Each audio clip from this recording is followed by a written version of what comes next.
আসসালামু আলাইকুম, আমি ইয়াসি জুবাই অনিক ক্রিয়েটিভ লার্নিং সেন্টারের পক্ষ থেকে বলছিলাম।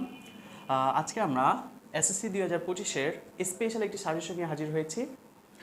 তো তোমরা যারা পরীক্ষা দিয়েছো ইতিমধ্যে তোমরা দেখতে পেয়েছো আমাদের পেজ থেকে ইংরেজি প্রথম পত্র এবং দ্বিতীয় পত্র যে সাজেশনগুলো দেওয়া হয়েছিল সেগুলো 100% কমন পড়েছে। এখনও যারা আমাদের পেজটিকে ফলো করেনি বা ইউটিউবকে সাবস্ক্রাইব করনি অবশ্যই করে নি। আমরা কথা না বাড়িয়ে সাজেশনে চলে যাই। আমরা যদি প্রশ্ন প্যাটার্ন দেখি তাহলে লক্ষ্য করা যায় আমাদের গণিত প্রশ্নে 4টি ভাগে ভাগ করা হয়ে থাকে। 4টির মধ্যে প্রথমটি হচ্ছে ক বিভাগ, যেটা হচ্ছে বীজগণিত থাকে। খ বিভাগ জ্যামিতি অংশ, গ বিভাগ ত্রিকোণমিতি ও পরিমিতি অংশ, আর ঘ বিভাগ হচ্ছে পরিসংখ্যান। গণিতের জন্য মোট 17টি অধ্যায় দেওয়া রয়েছে, কিন্তু পরীক্ষায় সিকিউ অ্যান্সার করার জন্য 17টি অধ্যায় সম্পূর্ণ করতে হয় না। যেহেতু পরীক্ষা মাত্র 3 দিন বাকি রয়েছে, আজকে আমরা যে সাজেশনটা দিব এটা পড়লে তুমি 100% কমন পাবে। এখানে যদি আমরা লক্ষ্য করি ক বিভাগ যেটা হচ্ছে জ্যামিতি অংশ, এখানে 7টি অধ্যায় রয়েছে।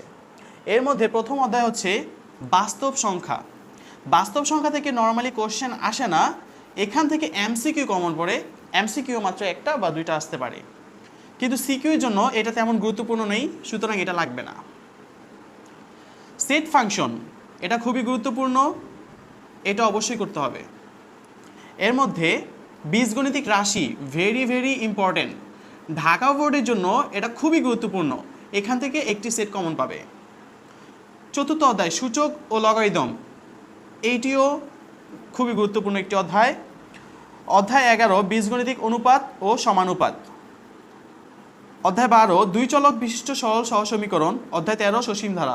সসীম ধারাটা গুরুত্বপূর্ণ রয়েছে। তো এখানে 7টি অধ্যায় থেকে এই প্রথম অধ্যায় বাদ, এটা প্রয়োজন নেই। দ্বিতীয় অধ্যায়টি অবশ্যই কমপ্লিট করতে হবে, তৃতীয় অধ্যায় কমপ্লিট করতে হবে, চতুর্থ অধ্যায়, আর এখানে 13তম অধ্যায় অর্থাৎ সসীম ধারা।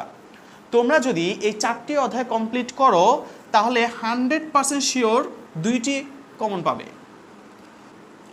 ক বিভাগ থেকে তোমাদের 2টি অ্যান্সার করার প্রয়োজন হয়, 3টি প্রশ্ন থাকে, 2টি প্রশ্নে অ্যান্সার দিতে হয়। তাহলে এখান থেকে এই 4টি অধ্যায় কমপ্লিট করবে। এরপর আসি খ বিভাগ। খ বিভাগে রয়েছে ষষ্ঠ অধ্যায়, সপ্তম অধ্যায়, অষ্টম অধ্যায়। এর মধ্য থেকে একটু সহজ এবং পরীক্ষায় আসে এরকম একটি অধ্যায় রয়েছে সপ্তম, ব্যবহারিক জ্যামিতি। এইটি 100% একটু কমন পাবে, এটা আসবে এখান থেকে একটি, সুতরাং ভেরি ইম্পর্টেন্ট। বৃত্ত থেকে একটি কমন পাবে, আর রেখা ও ত্রিভুজ থেকে একটি কমন পাবে, ভেরি ইম্পর্টেন্ট। গ বিভাগ আসি ত্রিকোণমিতি, এখান থেকে একটি কমন পাবা। দূরত্ব উচ্চতা এখান থেকেও একটি কমন পাবা। পরিমিতি এখান থেকেও একটি কমন পাবা। সুতরাং এখানে কোনো মিস দেওয়ার অপশন নেই, এখানে তোমার 3টি অধ্যায় কমপ্লিট করতে হবে। সর্বশেষ পরিসংখ্যান। পরিসংখ্যান থেকে 2টি কোশ্চেন থাকে, একটি কোশ্চেনের অ্যান্সার দিতে হয়, এটা আমরা জানি। তাহলে মোট কয়টি অধ্যায় প্রয়োজন হয়? 1টি, 2টি, 3টি, 4টি, 5, 6, 7, 8, 9, 10, 11। 11টি অধ্যায় যদি তুমি কমপ্লিট করো তাহলে 100% শিওর তুমি 7টি সৃজনশীলে অ্যান্সার করতে পারবা এবং 7টি সৃজনশীল তোমার কমন পড়বে। কিন্তু পরীক্ষার বাকি আর মাত্র 3 দিন। এই 3 দিনের মধ্যে সম্পূর্ণ সিলেবাস কভার করার জন্য একটি শর্ট টেকনিক বলে দিই, শোনো। তুমি এই 4টি অধ্যায় তো কমপ্লিট করবা, এছাড়া এখানে যদি আসি, তুমি যদি ব্যবহারিক জ্যামিতি কমপ্লিট করো এবং বৃত্ত কমপ্লিট করো তাহলে তুমি এখান থেকে 2টি সৃজনশীল কমন পাবা, 2টি সৃজনশীল এখান থেকে আসবে।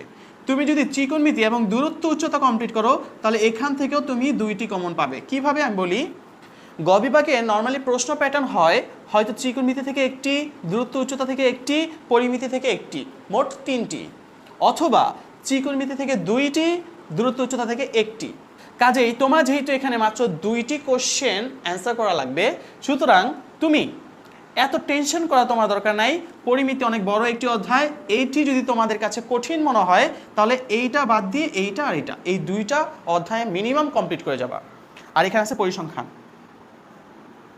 তাহলে শর্ট হিসাবে আমরা কি দেখতে পেলাম? পরিসংখ্যান একটি অধ্যায়, 2টি, 3টি, 4টি, 5টি, 6, 7, 8, 9। এই 9টি অধ্যায় যদি তুমি কমপ্লিট করো তাহলে তুমি 100% শিওর থাকো তুমি 7টি সৃজনশীলে অ্যান্সার করে দিয়ে আসতে পারবা। কথা বোঝা গেছে? এখন আমরা কিছু কথা বলি সাজেশন নিয়ে। এইটা তো গেল অধ্যায় ভিত্তিক সাজেশন, শুধু অধ্যায়গুলো আমি বলেছি, এই অধ্যায়গুলো তোমাদের কমপ্লিট করতে হবে। কিন্তু আমাদের কোচিংয়ের মধ্যে আমরা এখানে শীট আকারে পড়াশোনা করাই, এখানে প্রতিটা অধ্যায়ের জন্য আলাদা আলাদা স্পেসিফিক সৃজনশীল রয়েছে, যে সৃজনশীলগুলো খুবই গুরুত্বপূর্ণ এবং আসার মতো, ইভেন আসবেও ইনশাআল্লাহ। কাজেই এই সৃজনশীলগুলো যদি তোমরা পেতে চাও তাহলে অবশ্যই ক্রিয়েটিভ লার্নিং সেন্টারের পেজে নক করবে, আমি পিডিএফগুলো তোমাদের দিয়ে দিব। এখানে প্রতিটা অধ্যায়ের উপর 7টি অথবা 8টি বা 9টি এরকম করে সৃজনশীল রয়েছে, যেগুলো কমপ্লিট করলে আশা করি ওই অধ্যায়ের উপর তোমাদের আর কোনো সমস্যা থাকবে না। কাজেই এই মাত্র 3 দিনের মধ্যে যারা ভালো একটু প্রিপারেশন নিতে চাও তাহলে অবশ্যই এই সৃজনশীলগুলো তোমাদের আগে কমপ্লিট করতে হবে। এখানে প্রত্যেকটি সুন্দর ও গুছিয়ে দেওয়া রয়েছে সৃজনশীলগুলো। এখানে টাইপ ভিত্তিক সৃজনশীল রয়েছে, যেই সৃজনশীল তুমি একটি করলে সেই টাইপের মধ্যে আসলে তুমি অবশ্যই অ্যান্সার করতে পারবা। যেমন যদি একটু দেখাই, বীজগণিতিক রাশি, সর্বপ্রথম আমাদের এই শীটের মধ্যে সূত্রগুলো দেওয়া রয়েছে, আর বীজগণিতিক রাশি থেকে 7টি সৃজনশীল দেওয়া আছে। এই 7টি সৃজনশীল যদি তুমি কমপ্লিট করো এর বাইরে আসবে না, এর মধ্য থেকেই তোমাদের কমন পড়বে। কাজেই তোমরা যারা ভালো একটি প্রিপারেশন নিতে চাও তারা অবশ্যই আমাদের পেজে নক করবে, আমরা এর পিডিএফ ফাইল পাঠিয়ে দিব। আজকের জন্য সাজেশন এই পর্যন্তই। আশা করি সবাই ভালো প্রিপারেশন নিচ্ছ এবং ঠিকঠাক পড়াশোনা করো, ভালোভাবে পরীক্ষা দিও। আসসালামু আলাইকুম, আল্লাহ হাফেজ।